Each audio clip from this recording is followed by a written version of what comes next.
kutoa kwa hali ambayo inaonekana kwa macho ya watu, ili ikufikishe viwango vya kiroho vya mambo makubwa, ni ngumu sana.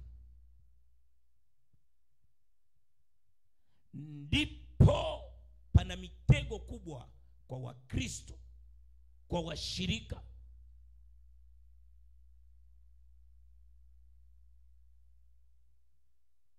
Ndipo pana shida kubwa. Amen. Ndipo pana shida kubwa.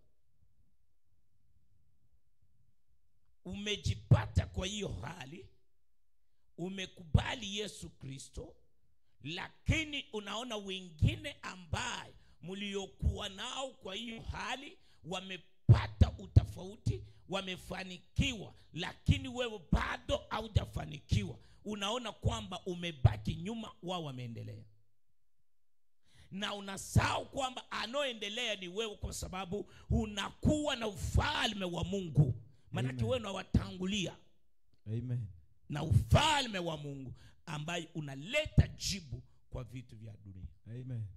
Lakini ukianza na dunia utapoteza ufalme wa Mungu. Amen.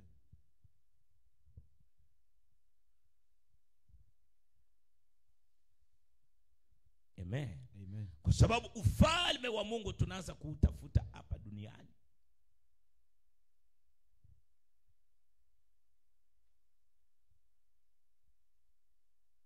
Kwa hiyo mpendwa, wakati unapookoka kumpokea Yesu, usione hali unayopitia ya kwamba kunaisha hata ni mwaka 1, 2, 3, 4, 5, 10.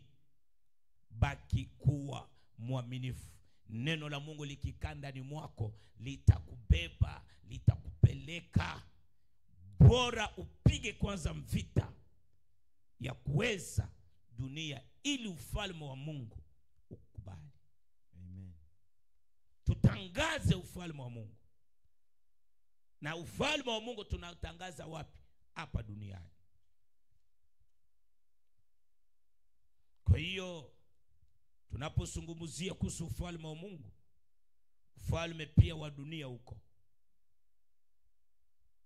ni nini tunachotafuta? Mfalme ni kumaanisha mfalme anaheshimiwa,